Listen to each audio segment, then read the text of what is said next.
तो इसका chemical formula क्या है, SO2। तो अगर हम इसका स्ट्रक्चर की बात करें तो क्या है बोले तो सल्फर के ऊपर एक लोन पेयर है और उसके बाद में क्या हुआ बोले तो दो ऑक्सीजन एटम अटैच हुए, एक तरफ डबल बॉन्ड है, एक तरफ सिंगल बॉन्ड है। इस स्ट्रक्चर को हम इस तरह भी लिख सकते हैं, एक तरफ सिंगल बॉन्ड और एक तरफ डबल बॉन्ड। तो इसका शेप की बात करें तो ये क्या है बोले तो एंगुलर शेप में आपको दिखाई दे रहा है। तो अगर हम लैबोरेटरी प्रिपरेशन के बारे में बात करें तो अगर हम लैबोरेटरी प्रिपरेशन की बात करें तो कैसे हम ये सल्फर डाइऑक्साइड लैबोरेटरी में प्रिपेयर कर सकते हैं बोल के, तो कैसे प्रिपेयर कर सकते हैं बोले तो सोडियम सल्फाइड को, अगर हम सोडियम सल्फाइड को डाइल्यूट सल्फ्यूरिक एसिड के साथ रिएक्ट करने के बाद हमको सल्फर डाइऑक्साइड फॉर्मेशन होता है। कैसे, इधर देखो, तो इधर क्या है बोले तो एक कंपाउंड है और एक क्या है बोले तो एसिड है। तो उसके बाद क्या हो रहा है बोले तो इधर हमको ये जो भी है हमको उसका लेना देना नहीं है, बस हम क्या ले रहे हैं बोले तो सल्फर डाइऑक्साइड हमको ये फॉर्मेशन हुआ। ओके, तो उसके बाद अगर हम सल्फर डाइऑक्साइड कैसे प्रिपेयर करते हैं पहले, वो क्या है बोले तो ये भी एक इजी मेथड है। कैसे, इतना बड़ा ये भी नहीं है, ये कैसे कर सकते हैं बोले तो अगर हम सल्फर को बर्न करें तो एयर के साथ, अगर सल्फर एयर के साथ बर्न करें तो तब क्या होता है बोले तो सल्फर डाइऑक्साइड ये होता है। अगर समझो अभी झाड़ है ना, सो ಇವಾಗ ಏನು ಮಾಡ್ತಾರೆ ಅಂತಂದ್ರೆ ಗಿಡ ಮರಗಳೆಲ್ಲ ಏನು ಮಾಡ್ತಾರೆ ಅಂದ್ರೆ ಕಡಿತಾರೆ। ಸೋ ಕಡಿದಿದ ನಂತರ ಏನು ಮಾಡುತ್ತೆ ಅಂದ್ರೆ ಹೊಗೆ ಬರುತ್ತಲ್ವಾ, ಸೋ ಹೊಗೆ ಬರುವಾಗ ಏನಾಗುತ್ತೆ ಅಂತಂದ್ರೆ ಆ ಗಿಡ ಅಥವಾ ಮರಗಳಿಂದ ಏನಾಗುತ್ತೆ ಅಂತಂದ್ರೆ CO2 ಬಿಡುಗಡೆ ಆಗುತ್ತೆ। ಸೋ CO2 ನೇ ಯಾಕೆ ಬಿಡುಗಡೆ ಆಗುತ್ತೆ ಅಂತಂದ್ರೆ ಅದು ಏನ್ ಗಿಡ ಇದೆ ಅಲ್ವಾ ಅದು ನಮಗೆ ಏನು ಮಾಡುತ್ತೆ ಅಂತಂದ್ರೆ O2 ಕೊಟ್ಟಿ CO2 ಏನ್ ಮಾಡ್ಬೋದು ಅಂತಂದ್ರೆ ತನ್ನ ಹತ್ರ ಹಿಡ್ಕೊಳ್ಳುತ್ತೆ, ಯಾವುದು ಗಿಡ ಅಥವಾ ಮರ। ಓಕೆ, ಸೊ CO2 ತನ್ನ ಹತ್ರ ಹಿಡ್ಕೊಂಡಾದಂತ ಏನ್ ಮಾಡುತ್ತೆ ಅಂತಂದ್ರೆ ಅದು ಅದೇ ತರ ಇಲ್ಲಿ ಯಾವಾಗ ಮನುಷ್ಯ ಗಿಡವನ್ನು ಕಡಿತಾನೆ ಅವಾಗ ಏನಾಗುತ್ತೆ ಅದು ಮನುಷ್ಯ ಸುಡುತ್ತಾನಲ್ವಾ, ಸೊ ಅವಾಗ ಏನಾಗುತ್ತೆ ಅಂತಂದ್ರೆ ಆ ಮರದಲ್ಲಿರ್ತಕ್ಕಂತಹ CO2 ಏನಾಗುತ್ತೆ ಅಂತಂದ್ರೆ ಹೊರಗಡೆ। ಓಕೆ, ಸೊ ಅದೇ ತರ ಏನಾಗುತ್ತೆ ಅಂತಂದ್ರೆ ಒಂದ್ ವೇಳೆ ಸಲ್ಫರ್ ऑक्सीजन से रिएक्ट आएगा सल्फर डाइऑक्साइड पूरा फॉर्मेशन आएगा। ओके, तो अभी हम क्या करते हैं बोले तो सल्फर डाइऑक्साइड हम कैसे लैबोरेटरी में प्रिपेयर करते हैं बोल के देखेंगे। तो ये इंडस्ट्री की जो लोग कैसे प्रिपेयर करते हैं बोल के देखेंगे। तो कैसे प्रिपेयर करते हैं बोले तो ये सल्फाइड ओर को रोस्ट करते हैं ना, उसके बाद आपको नॉर्मली सल्फर डाइऑक्साइड मिलता है। कैसे बोले तो ये क्या करता है बोले तो एक आयरन सल्फाइड लेता है, iron sulphide is reacts with oxygen, एक आयरन सल्फाइड और लेता है और उसके बाद क्या होता है बोले तो ऑक्सीजन के साथ फॉर्मेशन होता है। तो उसके बाद क्या होता है बोले तो फेरिक ट्राइऑक्साइड फॉर्मेशन होता है। उसके बाद जो हमको कंपाउंड मिलता है वो है सल्फर डाइऑक्साइड। तो इन्होंने क्या किया है बोले तो एक सल्फाइड का और आयरन के साथ रिएक्ट कर रहे हैं, मतलब एक आयरन सल्फाइड और लिया है, तो उसको ऑक्सीजन के साथ रिएक्ट करने के बाद उसको क्या हो रहा है बोले तो फेरिक ट्राइऑक्साइड मिल रहे हैं। उसके बाद जो हमको सल्फर डाइऑक्साइड चाहिए वो हमको आसानी से मिल रहा है। ओके, तो अगर हम इसका फिजिकल प्रॉपर्टीज की बात करें तो सल्फर डाइऑक्साइड क्या है बोले तो ये कलरलेस है और इसका टॉक्सिक है और ये पेंजेंट स्मेल है। और इसका जो सॉल्युबिलिटी की बात करें तो ये वाटर में सॉल्युबल है और ये जो लिक्विड सल्फर डाइऑक्साइड है, जो भी लिक्विड सल्फर डाइऑक्साइड है ये क्या होता है बोले तो गुड सल्फाइड। तो ये क्या होता है बोले तो रूम टेम्परेचर में लिक्विफाई होता है 2 atmosphere pressure and boils at 263 kelvin. तो ये अगर लिक्विड होता है बोले तो कितना तक होता है बोले तो 2 एटमॉस्फेयर प्रेशर देने के बाद ये लिक्विफाइड होता है। अगर ये कितने टेम्परेचर के बाद ये बॉइल होता है बोले तो 263 केल्विन टेम्परेचर के बाद ये बॉइल। नेक्स्ट प्रॉपर्टी क्या है बोले तो केमिकल प्रॉपर्टी। तो केमिकल प्रॉपर्टी किसको होता है बोले तो कुछ कंपाउंड्स ऐड करने के बाद कुछ चेंजेस फॉर्मेशन होता है ना, उसको हम क्या बोलते हैं केमिकल प्रॉपर्टी। तो समझो वाटर है तो वाटर और मिल्क हम दोनों ऐड करने के बाद कुछ चेंजेस फॉर्मेशन होता है ना, तो उसको हम क्या बोलते हैं केमिकल प्रॉपर्टी। तो इसमें क्या है बोले तो अगर सल्फर डाइऑक्साइड वाटर के साथ रिएक्ट होने के बाद तब क्या हो रहा है बोले तो एसिड फॉर्मेशन हो रहा है, यानी एसिडिक कैरेक्टर। तो इधर क्या है बोले तो सल्फर डाइऑक्साइड है, तो ये सल्फर डाइऑक्साइड क्या हो रहा है बोले तो वाटर के साथ रिएक्ट करने के बाद हमको सल्फरस एसिड फॉर्मेशन हो रहा है। ओके, तो इसके बाद सेकेंड प्रॉपर्टी क्या है बोले तो जो सल्फर डाइऑक्साइड अगर जो बेस यानी सोडियम हाइड्रोक्साइड के साथ रिएक्ट होने के बाद क्या होता है बोले तो एक सोडियम सल्फेट फॉर्मेशन होता है। अगर वही सोडियम सल्फेट अगर सल्फर डाइऑक्साइड के फॉर्मेशन होने के बाद क्या चेंजेस होता है बोलते हैं हम देखिए। तो यहाँ पर क्या है बोले तो सोडियम हाइड्रोक्साइड है, तो सोडियम हाइड्रोक्साइड क्या हो रहा है बोले तो सल्फर डाइऑक्साइड के साथ रिएक्ट करने के बाद यहाँ पर क्या हो रहा है बोले तो सोडियम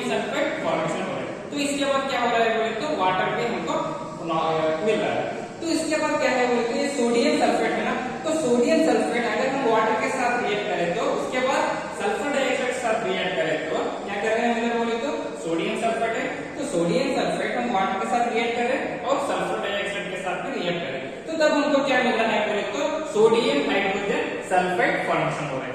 वो समझ में आ रहा क्या क्या यूज कर रहे हैं बोले तो हम सल्फर डाइऑक्साइड यूज कर रहे हैं, सोडियम सल्फेट यूज कर रहे हैं और वाटर यूज कर रहे हैं, तो इसकी वजह में हम क्या मिल रहा है बोले तो सोडियम हाइड्रोजन सल्फेट फॉर्मेशन हो रहा है। हमारा सेकेंड केमिकल प्रॉपर्टी है रिएक्शन विद क्लोरीन।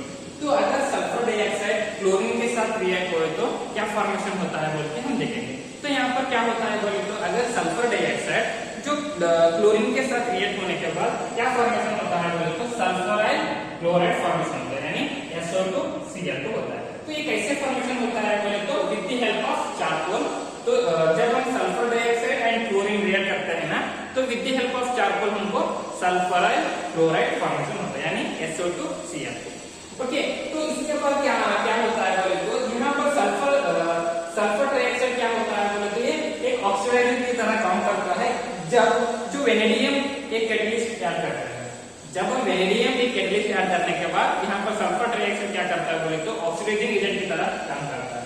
कैसे बोले तो देखो, तो इधर क्या है बोले तो सल्फर डाइऑक्साइड, तो जब हम सल्फर डाइऑक्साइड ऑक्सीजन के साथ रिएक्ट कर रहे हैं ना with the help of vanadium catalyst, तो तब हमको क्या मिल रहा है बोले तो सल्फर डाइऑक्साइड मिल रहा है। तो अगर आपको सल्फर डाइऑक्साइड मिलने के लिए हम क्या कर रहे हैं बोले तो sulphur dioxide and dioxygen react करके with the help of vanadium catalyst sulphur dioxide formation होता है। तो ये क्या है बोले तो ये कम्बस्टिबल गैस है, ये नॉन कम्बस्टिबल गैस है। कैसे बोले तो यहाँ पर देखो सल्फर डाइऑक्साइड है, तो जब सल्फर डाइऑक्साइड कार्बन के साथ रिएक्ट होता है ना, तो तब क्या होता है बोले तो कार्बन डाइऑक्साइड एंड सल्फर आपको इजीली से फॉर्मेशन होता है।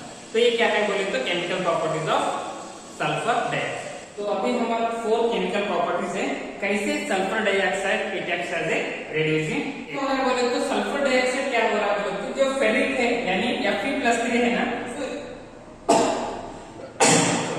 तो Fe+3 आयंस को कन्वर्ट कर रहा है Fe+2 with the help of sulphur dioxide. तो सल्फर डाइऑक्साइड का काम क्या करता है बोले तो जो फेरिक ऑक्साइड है, तो फेरिक ऑक्साइड से क्या कर रहा है बोले तो ये फेरस फॉर्मेशन हो रहा है। कैसे बोले तो देखो ये Fe3+ है, आयरन के ऊपर +3 चार्ज है, तो ये फेरिक जब सल्फर डाइऑक्साइड के साथ रिएक्ट होता है ना with the help of water, तो तब क्या होता है बोले तो फेरस फॉर्मेशन होता है और एक सल्फेट फॉर्मेशन होता है और एक एसिड प्रोटॉन फॉर्मेशन होता है। ये एक हो गया।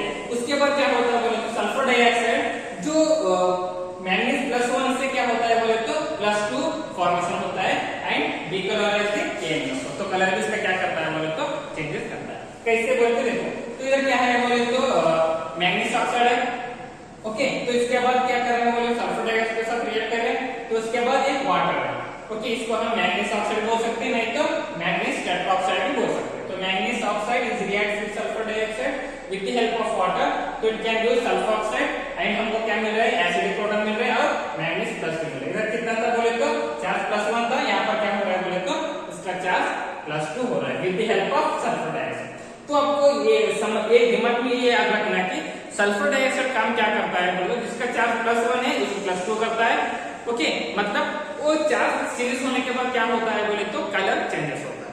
समझ में आ रहा है? जब सल्फर डाइऑक्साइड का काम क्या है बोले तो ये +1 चार्ज से +2 फॉर्मेशन होते हैं, +2 से +3 फॉर्मेशन होता है। ऐसा एक चार्ज क्या होता है बोले तो चेंज होता रहता है। क्यों होता रहता है बोले तो क्योंकि तो चेंज होने के बाद इसका कलर चेंजेस होता है, तो इसकी वजह से ये सल्फर डाइऑक्साइड काम करता है। ओके, उसके बाद क्या है बोले तो ब्लीचिंग एक्शन। तो ब्लीचिंग एक्शन का बात करें तो जो फैब्रिक सब्सटेंस में है ना, जो भी फैब्रिक रहता है ना, कपड़े हो सके, उसमें भी क्या करता है बोले तो कपड़ा का जो कलर चेंज करता है ना, वहां पर भी क्या करता है बोले तो इधर सल्फर डाइऑक्साइड यूज करते हैं। तो इसमें क्या होता है बोले तो सल्फर डाइऑक्साइड यूज है सल्फ्यूरिक एसिड। कैसे बोले देखो, यहाँ पर क्या है बोले तो सल्फर डाइऑक्साइड है, तो sulphur dioxide is reacts with water, it can use A sulphuric acid and 2 mole of hydrogen. तो 2 मोल ऑफ हाइड्रोजन को हम क्या बोलते हैं बोले तो ब्लीचिंग एक्शन बोलते हैं। जो क्या हो रहा है बोले तो इधर बोले तो सल्फर डाइऑक्साइड है, तो सल्फर डाइऑक्साइड क्या हो रहा है बोले तो वाटर के साथ रिएक्ट होने के बाद सल्फ्यूरिक एसिड मिल रहे हैं, उसके बाद जो 2 हाइड्रोजन बचे हैं ना, उसको हम क्या बोल रहे हैं बोले तो ब्लीचिंग एक्शन बोल रहे हैं। ये भी इंपॉर्टेंट है, समझ में आ रहा है? ब्लीचिंग एक्शन किसको बोलते हैं बोले तो 2 मोल ऑफ हाइड्रोजन को हम बोलते हैं ब्लीचिंग एक्शन। बोले तो बहुत इंपॉर्टेंट है, क्या है बोले तो a dry SO2 does not have a bleaching acid. जो भी सल्फर डाइऑक्साइड है, जो ड्राई सल्फर डाइऑक्साइड है, वो क्या है बोले तो ब्लीचिंग कार्बोहाइड्रेट नहीं रहता है, तो इसकी वजह से ये एसिड फॉर्मेशन नहीं होता। कैसे समझो कि सल्फर डाइऑक्साइड है, तो सल्फर डाइऑक्साइड अगर वाटर के साथ रिएक्ट होने के बाद यहाँ पर क्या हो रहा है, H2SO4 फॉर्मेशन होता है ना, तो यहाँ पर क्या हो रहा है बोले तो अगर ड्राई सल्फर डाइऑक्साइड है तो इसमें वाटर भी नहीं रहते, तो इसकी वजह से ये एसिड भी फॉर्मेशन नहीं होता है। तो इसीलिए क्या करते हैं बोले तो it will not produce nascent hydrogen. तो नेसेंट हाइड्रोजन का मीनिंग क्या होता है बोले तो ऐसा 2 हाइड्रोजन बोलते हैं ना, इसको हम क्या बोलते हैं, नेसेंट हाइड्रोजन बोलते। ओके, तो अगर हम यूजेस ऑफ सल्फर डाइऑक्साइड की बात करें तो सल्फर डाइऑक्साइड हम कहां पर यूज करते हैं बोले तो अभी पेट्रोलियम में। तो पेट्रोलियम क्या है बोले तो हम क्या करते हैं बोले तो जो दूसरे कंट्री से हम पेट्रोलियम क्या करते हैं बोले तो दूसरे कंट्री से यानी सऊदी अरेबिया, इराक, ईरान से इंडिया को हम क्या करते हैं बोले तो इंपोर्ट करते हैं। ओके, तो इंपोर्ट करने के बाद क्या होता है बोले तो जहां पेट्रोलियम है वहां क्या करते हैं बोले तो हमारा इंडिया में 4 प्लेसेस है, एक बॉम्बे हाई बोल के है, बॉम्बे हाई बोल के। ओके, तो बॉम्बे हाई में क्या करता है बोले तो जो पेट्रोलियम है, पेट्रोलियम का मतलब क्या होता है बोले तो जो भी मिक्स पार्टिकल्स रहते हैं ना उसको प्यूरिफाई करना। तो यहाँ पर क्या होता है बोले तो पेट्रोलियम को आके यहाँ बॉम्बे हाई में उसको फिल्टर करता है। तो फिल्टर करने के लिए कौन सा केमिकल यूज करता है बोले तो सल्फर डाइऑक्साइड यूज करता है। और एक क्या है बोले तो शुगर, तो शुगर भी प्यूरिफाई करने के लिए उसमें क्या करते हैं बोले तो सल्फर डाइऑक्साइड यूज करते हैं। ओके, तो उसके बाद क्या है बोले तो जो bleaching of wool and silk, जो सिल्क प्रिपेयर करते हैं ना, सिल्क प्रिपेयर करने में कर्नाटक क्या है बोले तो नंबर 1 है इंडिया में। इंडिया में सिल्क प्रिपेयर करने के लिए कर्नाटक का नंबर 1 पोजीशन है। तो सिल्क क्या करता है बोले तो ये सिल्क वर्म रहता है, तो उसके उसी वैसा कैसा फॉर्मेशन होता है ना ऐसा पूरा, तो उसको हम क्या बोलते हैं बोले तो उसकी हेल्प करने के लिए सल्फर डाइऑक्साइड यूज होता है। और वूल को भी, जो भी वूल मतलब जो शिप रहता है ना, तो शिप उसका भी जो वूल को ऐसा एक कौन सा तो एक चादर वो सभी बनाने के लिए भी SO2 हेल्प करता है।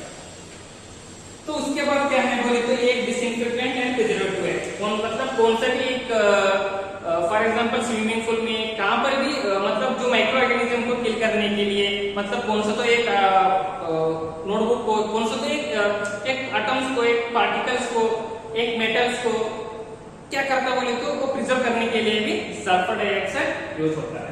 तो उसके बाद क्या है बोले तो अगर लिक्विड सल्फर डाइऑक्साइड है ना, तो लिक्विड सल्फर डाइऑक्साइड ये गुड सॉल्वेंट है as well as organic and inorganic solvent. तो ये सभी क्या है बोले तो uses of sulphur dioxide. Okay, तो अभी हमारा नेक्स्ट टॉपिक क्या है बोले तो ऑक्सो एसिड्स ऑफ सल्फर, यानी सल्फर एटम कितना ऑक्सो एसिड फॉर्मेशन होता है बोल के देखेंगे। तो ऑक्सो एसिड का मतलब क्या होता है, ऑक्साइड ग्रुप, यानी sulphur is reacts with oxide group, क्या क्या फॉर्मेशन होता है बोल के देखेंगे।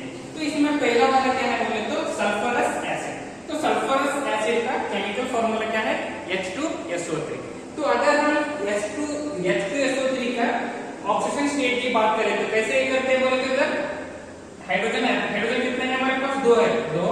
इसका चार्ज कितना रहता है, अगर हाइड्रोजन नॉन मेटल के साथ रिएक्ट रहे तो इसका चार्ज कितना रहता है, +1 रहता है। अगर हाइड्रोजन नॉन मेटल के साथ रिएक्ट करे तो उसका चार्ज होता है -1। ओके, तो उसके बाद हम क्या कर रहे हैं बोले तो सल्फर का ऑक्सीडेशन स्टेट फाइंड कर रहे हैं। तो इसको हम क्या करना बोले तो X बोल के ध्यान करो, प्लस ऑक्सीजन कितना है हमारे पास, 3 है, तो 3 का मतलब क्या होता है इधर 3 लिखना। और ऑक्सीजन का चार्ज कितना रहता है, ये एक्सेप्ट हाइड्रोजन पेरोक्साइड, ऐसा पेरोक्साइड फॉर्मेशन होता है ना, उसमें -1 रहता है, उसके छोड़ के सभी क्या होता है बोले तो इधर -2 फॉर्मेशन होता है, =0। तो =0 क्यों लिखे बोले तो इसके ऊपर क्या तो चार्ज है क्या, नहीं है ना, तो उसके ऊपर चार्ज है तो इधर लिखना, इसके ऊपर चार्ज नहीं है ना, इसके लिए हम क्या लिखते हैं, 0 लिखते हैं। तो कितना होता है 2 + x 3 × 2 कितना होता है 6 =0। तो x कितना होता है 6 - 2, तो x +4 ऑक्सीडेशन स्टेट। अगर हम ऑक्सीडेशन स्टेट की बात करें तो यानी सल्फरस एसिड की ऑक्सीडेशन स्टेट की बात करें तो क्या होता है बोले तो +4 ऑक्सीडेशन स्टेट होता है। ओके, तो इसका बेसिक की बात करें तो बेसिक का मतलब क्या होता है, कितना बेस एलिमेंट्स उसमें प्रेजेंट है। तो कितना प्रेजेंट है इसमें बोले तो इधर OH एक बेस है और OH एक बेस है, तो बेसिक कितना हो गया इधर 2 हो गया। तो इसमें क्या है बोले तो डाइबेसिक एसिड। इसलिए ये आपको स्ट्रक्चर कैसा दिख रहा है बोले तो आपको एक पिरामिडल शेप की तरह आपको स्ट्रक्चर दिख रहा है, इसकी वजह से ये पिरामिडल शेप। उसके बाद क्या है बोले तो सल्फ्यूरिक एसिड। तो सल्फ्यूरिक एसिड का केमिकल फॉर्मूला क्या है, H2SO4। तो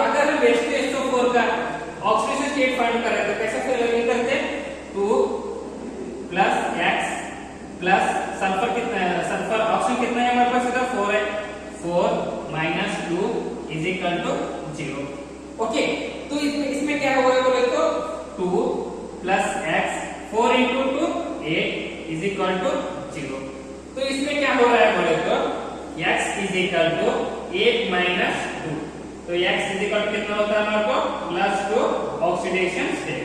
तो अगर हम सल्फ्यूरिक एसिड का ऑक्सीडेशन स्टेट की बात करें तो कितना फॉर्मेशन होता है बोले तो ये +6 ऑक्सीडेशन स्टेट फॉर्मेशन होता है। तो इसमें क्या हो गया बोले तो दो बेस अटैच हुए हैं, तो इसको वजह से बेसिसिटी इज 2 है। तो अगर 3 बेस एलिमेंट प्रेजेंट रहे तो बेसिसिटी इज 3। तो एक कंपाउंड में हम क्या करना है बोले तो कितना बेस एलिमेंट प्रेजेंट है बोल के हम देखते हैं ना, तो उतना उसका बेसिसिटी रहता है। ओके, तो उसके बाद क्या है बोले तो ये एक शेप हमको इस दिख रहा है बोले तो आपको टेट्राहेड्रल शेप दिखाई देगा। ओके, थर्ड ऑक्सो एसिड है peroxo disulphuric acid, peroxo disulphuric acid. तो इसका केमिकल नेम है H2SO4। ओके, तो अगर हम इसका ऑक्सीडेशन स्टेट की बात करें तो कैसे करते हैं बोले तो 2 + 2x + 8 - 2 is equal to 0। Okay, 2 + 2x - 8 into 2 16 is equal to 0। Okay, so 2x is equal to 16 - 2 कितना होता है 14। सो 2 1 जा 2 7, so x is equal to +7 oxidation state. समझ में आ रहा? ये 16 - 2 गए तो कितना होता 14 होता, 2x 2 1 जा 2 7 जा। तो अगर हम ऑक्सीडेशन स्टेट की बात करें तो इसमें कितना होता है +7 ऑक्सीडेशन स्टेट। ओके, तो ये स्ट्रक्चर क्या है बोले तो कोई स्ट्रक्चर को इस तरह भी याद रख सकते हैं। S-OH बॉन्ड कितने हैं हमारे पास 2 है, और S डबल बॉन्ड कितना है इधर 4 है, और SOOS कितना है बोले तो 1 है। इस तरह भी आप याद रख सकते हैं। कितना बोले तो SOH कितना है हमारे पास बॉन्ड 2 है, 1 2, और S डबल बॉन्ड को ऐसा कितना है बोले तो 4 है 4, और SOOS कितना है बोले तो 1 है। तो ये इस तरह भी आप क्या करना बोले तो स्ट्रक्चर को याद रखना। तो अगर हम ये बेसिक है, अगर इसका बेसिक की बात करें तो क्या करना बोले तो OH ग्रुप कितना है इधर हमारे पास 2 है, तो इसका बेसिक कितना होगा 2 होगा। तो अगर इसका शेप की बात करें तो ये क्या है बोले तो एक जॉइंट टेट्राहेड्रल शेप है। यहाँ पर एक टेट्राहेड्रल शेप और यहाँ पर एक टेट्राहेड्रल शेप, तो इसको क्या हो गया बोले तो जॉइंट टेट्राहेड्रल शेप। ओके, तो उसके बाद क्या है बोले तो पाइरोसल्फ्यूरिक एसिड। तो पाइरोसल्फ्यूरिक एसिड को हम और एक नाम से भी बुला सकते हैं, वो है ओलम। ओलम क्या है बोले तो इसको H2S2O7। तो इसको हम क्या बोलते हैं बोले तो ओलम बोल के बोलते हैं। ये भी बहुत इंपॉर्टेंट है, सभी स्ट्रक्चर सभी इंपॉर्टेंट है, लेकिन ये थोड़ा बहुत इंपॉर्टेंट है। तो अगर हम इसका ऑक्सीडेशन स्टेट की बात करें तो कैसे प्रिपेयर करते हैं बोले तो 2 1 + 2x + 7 - 2 is equal to 0। Okay, so 2 + 2x - 14 is equal to 0। Okay, कैसे मतलब 2 हो गया 2x 7 into 2 14 is equal to 0। तो 2x इज इक्वल टू 14 में 2 गए तो कितना होता है 12 इज इक्वल टू 12 हो गया। ओके, उसके बाद 2 1 जा 2 6 जा, so x is equal to +6 oxidation state. अगर हम ऑक्सीडेशन स्टेट की बात करें तो ओलम की कितना है बोले तो +6 ऑक्सीडेशन स्टेट है। तो अगर इसका स्ट्रक्चर की बात करें तो इसमें क्या है बोले तो 2 OH ग्रुप अटैच है, तो इसकी वजह से इसका बेसिसिटी इज 2 हो गए। ओके, और ये क्या है बोले तो डाइबेसिक एसिड है। तो ये कैसे फॉर्मेशन होता है बोले तो इसको कैसे याद रखना है बोले तो SOH ग्रुप कितना है हमारे पास 2 है, 2 लिखना, और S डबल बॉन्ड कितना है बोले तो 4 है, और SOS कितना है बोले तो 1 है। तो इस तरह से भी आप क्या करना बोले तो स्ट्रक्चर को याद रखना है। कितना SOH ग्रुप अटैच है, कितना S double bond group attach है, और कितना SOS ग्रुप अटैच है बोल के ये करना। ओके, तो ये स्ट्रक्चर क्या है बोले तो आपको बहुत इंपॉर्टेंट है, 1 मार्क्स या 2 मार्क्स के लिए आपको एग्जाम में पूछेगा। ऑक्सीडेशन स्टेट पता करने के लिए नहीं पूछेगा, बस क्या करना है बोले तो स्ट्रक्चर ही ट्राई करना, ये क्या 2 मार्क्स में। Okay, thank you.